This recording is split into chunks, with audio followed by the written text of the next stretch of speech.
Frères et sœurs, chers amis, chers diocésains, je suis heureux de m'adresser à vous pour ce temps de Noël. Je m'adresse à vous depuis d'ailleurs mon bureau qui est désormais situé dans la maison diocésaine, le Carmel, pour pouvoir mieux travailler en relation, en lien avec tous nos services diocésains et tous ceux qui y passent. Nous venons de vivre une année difficile. Depuis près de 10 mois, une pandémie frappe le monde. Elle a profondément transformé nos manières de vivre. Elle a révélé notre grande fragilité comme être humain, comme organisation sociale. Notre monde s'est révélé vulnérable. En même temps, des générosités nouvelles se sont manifestées.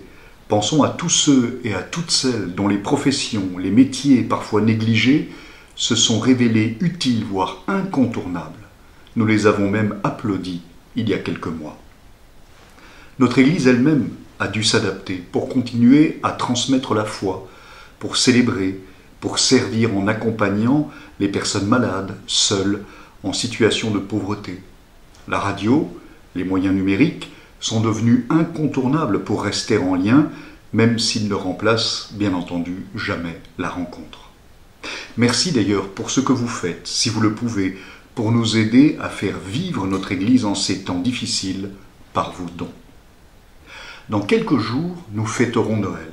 Dans la nuit de la Nativité, c'est Dieu lui-même qui vient vers nous.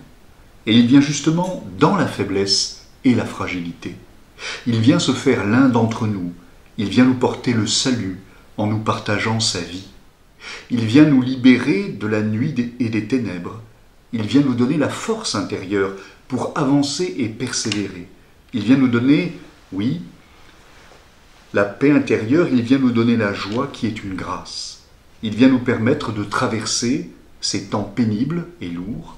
Il vient nous rappeler que viendront surtout des temps meilleurs.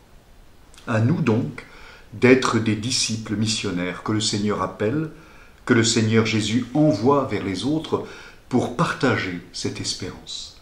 À nous de témoigner pleinement et modestement par notre charité concrète, par nos œuvres de miséricorde, par notre foi, que l'espérance ne faiblit pas.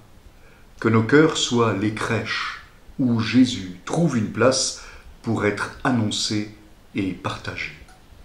Mon souhait, mes vœux pour vous, est que, en cette fête de la Nativité, toute personne, toute famille trouve à Noël l'occasion de vivre la douceur de la communion, la paix de la rencontre avec prudence pour grandir dans la joie.